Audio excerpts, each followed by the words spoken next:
Arte. Ela pode capturar o olhar, provocar sensações, transformar lugares e pessoas.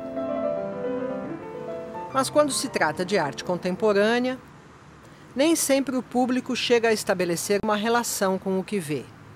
Para alguns, a arte contemporânea é indecifrável. Outros nem mesmo a entendem como arte. Por quê? O programa de hoje trata dos desafios dos museus de arte contemporânea. Diante do sucesso de galerias e exposições temporárias, qual é o papel do museu? O programa visita a exposição que reúne o trabalho de um artista contemporâneo brasileiro importante, Nelson Lerner. Mostra como os museus de arte se tornaram referências arquitetônicas mundiais. E leva Rita Maria da Silva, mais uma convidada do programa que visita um museu de arte pela primeira vez, ao Museu de Arte Contemporânea de São Paulo.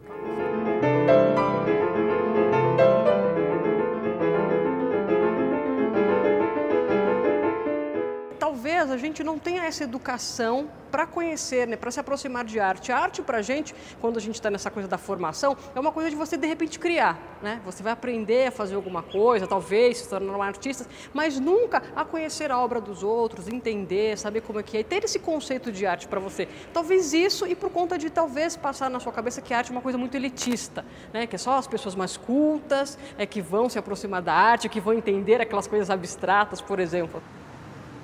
Rita cursa o 3º ano de jornalismo. Nem os conselhos dos professores, nem a curiosidade foram capazes de levá-la antes a um museu de arte. Hoje, aceitou o nosso convite. Vai conosco ao MAC, no Ibirapuera, em São Paulo. Quem apresenta o museu a Rita Maria é Evandro Nicolau, diretor da Divisão de Educação e Arte do MAC. Ele espera, é claro, que a estreante volte muitas vezes ao museu. Olá, bem-vindo ao Museu de Arte Contemporânea. Obrigada. Vamos indo?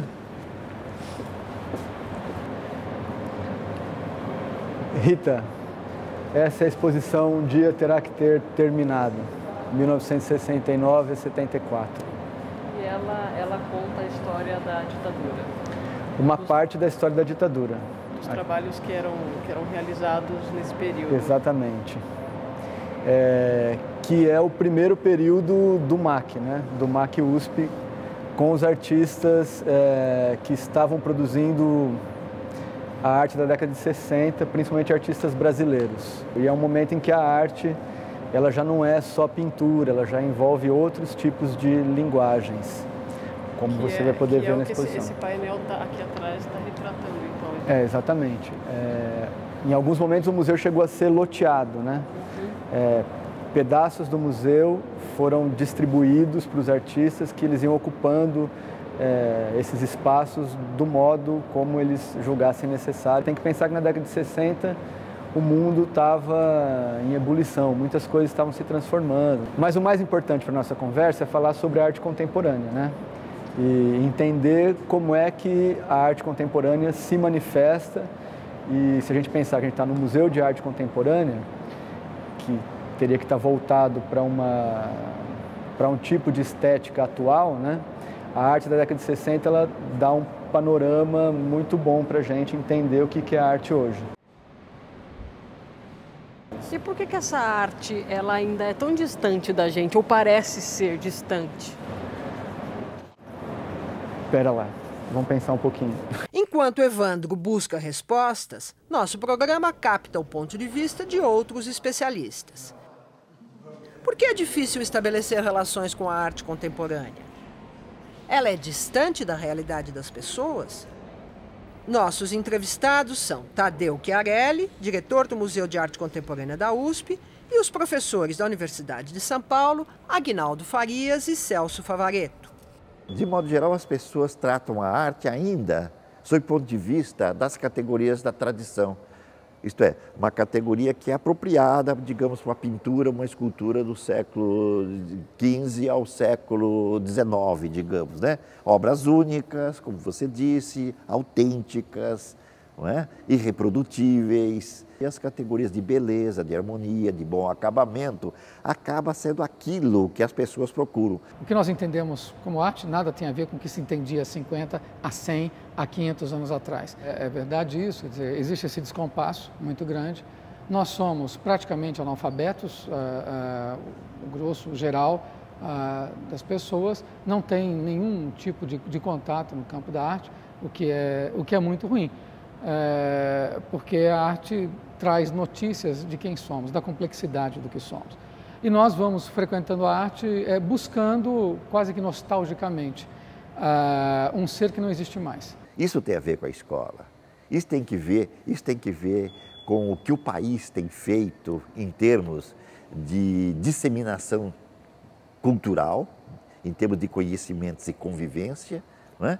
E que tipo de esforços foram feitos em um século para que as pessoas tivessem contato com uma diversidade artística. Nós não podemos aderir de maneira tão acrítica a essa verborragia que vem da sociedade de massa, quer dizer, sabe, que tenta facilitar a compreensão da questão artística, seja ela das artes visuais, seja da música. Não é para facilitar, é para dar condição para que todos tenham acesso a essas informações. Porque se você facilita, você diminui. Quer dizer, não é o caso de você abaixar o padrão da arte, é você levantar o padrão das pessoas. E você levanta o padrão das pessoas, sabe como? Trazendo as pessoas para o museu, mas não é para uma visita a cada 10 anos. É você vem, você visita, você volta, e você vai ver o mesmo trabalho, você vai discutir de novo. É isso um trabalho de educação. As nossas escolas são escolas de informação, nós precisamos de formação. A arte não pode ocupar um papel marginal, ela tem que estar no centro do debate. Nós não teríamos inglês se não fosse Chaucer e Shakespeare, não teríamos português se não fosse Camões e Machado de Assis. O que nós estamos fazendo, portanto, deixando a arte dessa maneira tão ligeira, leviana, colocada ao lado como se fosse um mero verniz? É muito mais que isso, é um alimento essencial. Museu de Arte Contemporânea no Ibirapuera. Evandro, o diretor da divisão de educação, conversa com a estreante Rita Maria. O mundo industrial ele pressupõe que as coisas se multiplicam, né? Um eletrodoméstico ele é feito em série. Isso é uma coisa que vai aparecer no campo da arte. Por exemplo, do Fernando Leon, Rapunzel. E agora? Jogue suas tranças. Ele relaciona uma forma, né?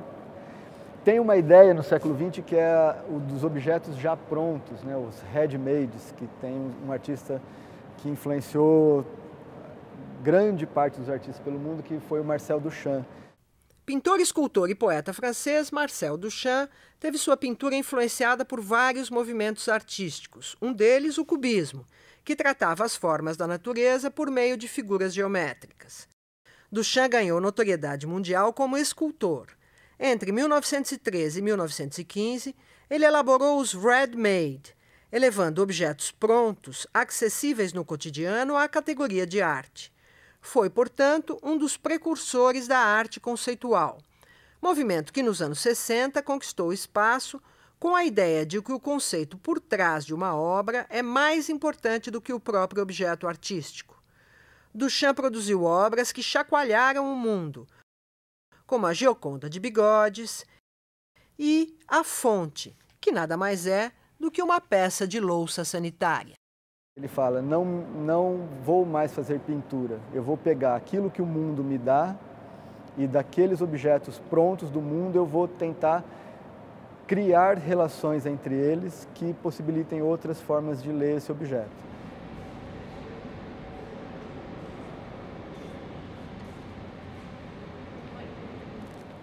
Que é um tubo de PVC, de aspirador de pó, talvez. E formalmente ele liga a uma estrutura que pode lembrar uma torre, etc., e associa isso com a figura de uma Rapunzel, né? Que joga suas tranças. E aí ele não pratica mais a pintura, ele não pratica mais o desenho, falando no sentido de colocar o desenho no papel. Né? Uma tela. Mas há um desenho aqui, né? Na verdade é pela forma do desenho que você associa isso. Apesar desse trabalho ter um jogo muito mais abstrato, né? Ele tem uma relação formal, ele cria uma forma que revela que houve uma intenção. Essa pode ser uma forma de definir a arte, quando você percebe que houve uma intenção naquele modo de juntar as coisas ou de colocar as coisas no lugar. Para visitar um museu de arte contemporânea ou uma exposição de arte contemporânea, é preciso se colocar numa condição de disponibilidade. Né? Desprendimento, e desprendimento. Sem preconceito, sem estabelecer e não procurando respostas. Na verdade, tendo a ideia de que a arte te possibilita a formulação de perguntas. Né? Então, às vezes, você sai daqui com mais perguntas e mais questionamentos do que propriamente com soluções, por exemplo. Por exemplo. Mas essas perguntas também te dão ideias, né? Rita e Evandro ficam no MAC e o programa segue até a Galeria de Arte do SESI, na Avenida Paulista. Aqui estão as 40 obras da mostra de Nelson Lerner. Nelson faz arte há 50 anos. Experimentou muitas vertentes da arte contemporânea.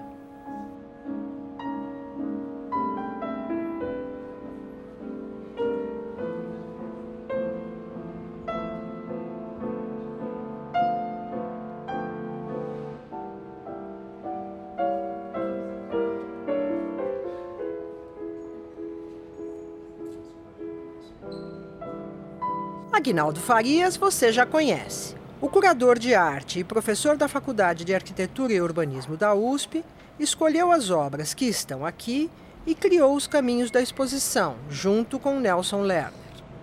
O trabalho dele é relevante porque rompeu com diversos cânones, assim, com diversos paradigmas.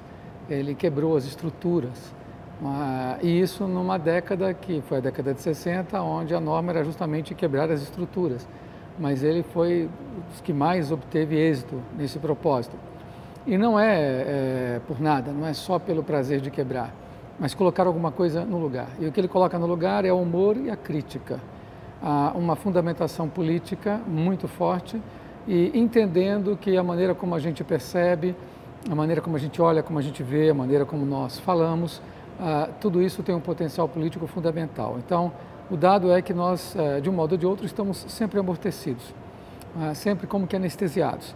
Então, o papel da arte é romper com essas estruturas, romper com essa carapaça, com esse processo de anestesiamento, colocando-nos de volta diante de algo que nós não compreendemos, não entendemos e que, a rigor, somos nós mesmos. O Nelson ele é fundamental na apropriação, na relação com o cotidiano, com a vida, no desmascaramento do nosso papel dentro da sociedade, no desmascaramento, por exemplo, dos pequenos fetiches, dos brinquedos, das imagens de santos, enfim, as imagens que são cultuadas, e ele vai desvendando, mostrando o que há de ideológico nisso, vai mostrando como é que o mundo apresenta a face rósea, mas vindo de um outro lado, de um outro lugar, que é o lugar da política, onde interesses estão colocados e a arte não está fora desse mundo.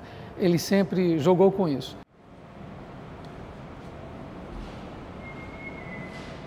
Nós agora, nesse momento, estamos diante de um trabalho que é Você Faz Parte, que é uma fechadura, e uma das fechaduras não tem chave, é só a fechadura e tem um espelho dentro. Porque o trabalho do artista é muito um buraco de fechadura. Quer dizer, nós frequentamos literatura, frequentamos cinema, frequentamos a arte de um modo geral como escape. Porque a vida é uma chatice, porque é muito monótona, porque é uma porrinhação sucessiva e a gente tem que se refugiar na literatura porque tem gente muito legal dentro do campo da arte. Mas o que a gente vai buscar lá senão o nosso próprio deleite? E é isso que ele mostra colocando um espelho. Quer dizer, esse voyeurismo, essa compulsão em espreitar um mundo do qual você não faz parte, é mentira, você faz parte disso. Você está diretamente enredado nesse jogo. As obras são produzidas para você, elas precisam de um espectador. Uma obra que, portanto, altera ou coloca em xeque, chama atenção para isso, ela reinventa a própria noção de espectador. Ela tem este poder. A arte contemporânea rompe paradigmas. Quem é mais autor? Quem faz ou quem experimenta a obra? O que é mais importante, o pensamento ou o resultado do pensamento? A arte pode tudo? Precisa ser preservada?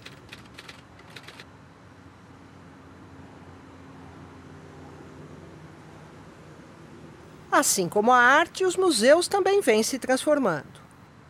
Inseridos na economia global, se tornaram importantes fontes de renda para os países onde se localizam.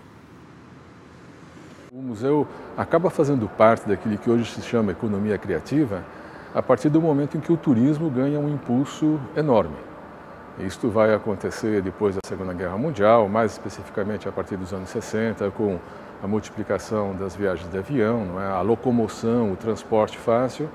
Me parece que aí é o momento em que o museu começa a ter um lugar nesta economia criativa, que tem que ser vista de maneira ampla. Não é? No caso, mesmo no caso de São Paulo em menor escala, mas no caso de Nova York, uma pessoa se desloca de algum estado americano para Nova York para visitar uma exposição.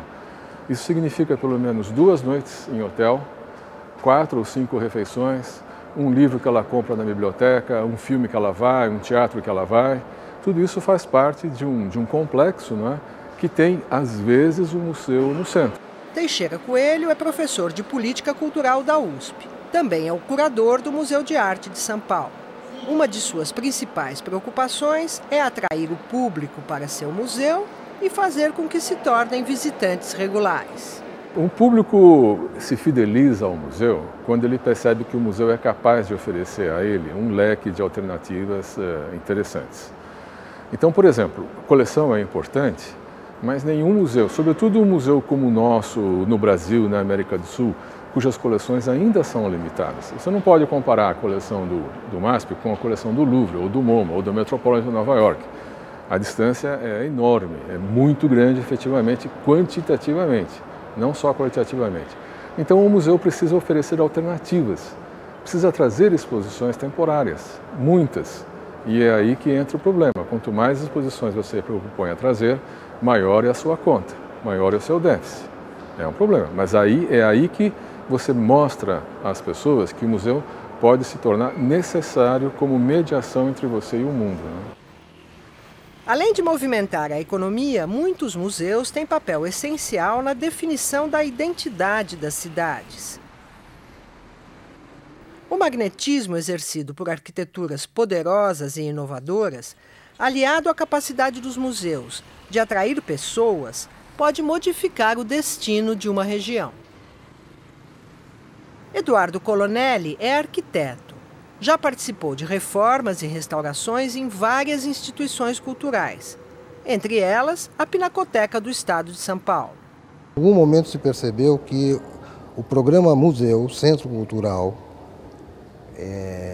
tem a força da transformação do seu entorno. Essa força está certamente no grande público que atrai. E está também numa forma diferente do museu e os centros culturais se apresentarem. Tem que ter um equilíbrio, né? Eu acho que o edifício não tem que se sobrepor ao que está lá dentro. Quer dizer, o museu é para o espetáculo, devia ser as obras, os eventos, as instalações, enfim, aquilo que o espaço abriga. Ele não devia brigar com isso, né? Por exemplo, acho que aqui a Pinacoteca, o edifício está sempre presente, mas eu acho que ele não briga com o que ocorre, a vida que ocorre aqui dentro. Ele abriga a vida. No Museu de Arte Contemporânea, Rita já está à vontade. Nem parece que está visitando um museu pela primeira vez. Eu estou descobrindo que, na verdade, a arte ela tem várias facetas e várias formas, então. Várias formas, e todas as formas envolvem técnicas e materiais. Então, por exemplo... E cada artista se vale daquilo que... da proposta do momento, por exemplo. Exatamente. Nesse momento, década de 60, começa a aparecer um tipo de arte que é a videoarte. É claro que aqui leva um tempo para a gente visualizar isso, mas são artistas que passam a fazer trabalhos que são ao contrário da televisão. Se a televisão tem os cortes, tem, né, os momentos de criar uma narrativa, etc. Aqui não, é o tempo real. Então, o tempo real de subir uma escada. Até o balanço da escada, inclusive, a gente pode Exatamente, acompanhar, que dá até para ficar... E muita ideia de efeito em defeito, né? Quando a gente fala em arte, existe um outro conceito que a gente precisa pensar, que a imagem que eu vejo não é o objeto real. É uma representação. E a reprodução é o fato disso se multiplicar. Então você não está vendo a Marilyn Monroe. Você está vendo uma imagem que na verdade, que remete a Marilyn Monroe. Que nem é a própria fotografia da Marilyn Monroe. Porque ele alterou o quê? O que ele alterou aí? Ué, a cor da pele. Cores, a cor, né? As cores são cores que não existem na realidade. Então ele está representando uma figura da cultura de massas. E quando ele risca, né, e coloca a definição da técnica do pincel, o que ele faz com essa imagem? O risco? O risco. Alguém fez, né? Sim, sim. Ele coloca a dimensão humana de novo, né? Quer dizer, ele reumaniza essa figura. Entendi. Não era para entender, mas entendi. Mas eu entendi.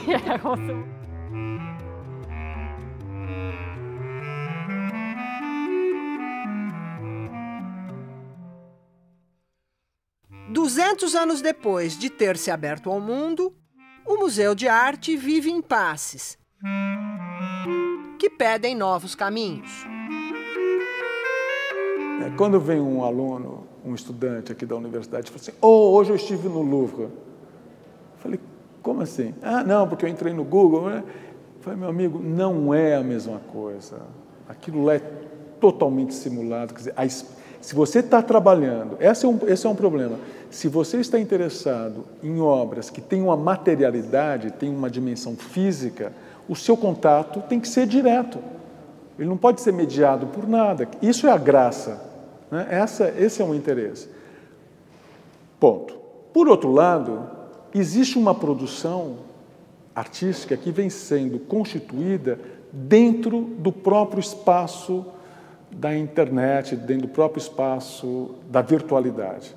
Olha, se há uma obra, uma produção artística que se dá no âmbito da virtualidade, que ela circula pelo cyberespaço e tal, por que eu tenho que ter no museu? Qual é a razão de eu ter no museu? Quer dizer, o máximo que eu posso ter no museu é um computador, é um aparelho que ajude o sujeito a acessar essa obra. Agora, essa obra ela não tem que ser pensada da mesma maneira que é pensada uma pintura. Dá para entender? Nós estamos numa cultura confessional. Quer dizer, até a privacidade deixou de existir. Quer dizer, ninguém acha bacana privacidade. As pessoas confessam pelo Twitter ou pelo blog as coisas mais íntimas da sua vida. Então, eu acho que toda uma outra cultura está se anunciando e os museus vão ter que se adequar a isso. Talvez existam museus que guardem cultura material e outros só para cultura imaterial. Porque é disso que se trata, é de cultura imaterial. Os museus, como nós entendemos hoje, eles têm um início histórico. E, parafraseando o Vargas, se eles tiverem um início histórico, eles podem ter um fim histórico. O que eu acho que a gente precisa é criar um espaço de discussão nesse nível, e não você ficar perpetuando, talvez, uma instituição que talvez já não esteja mais dando conta das demandas da contemporaneidade.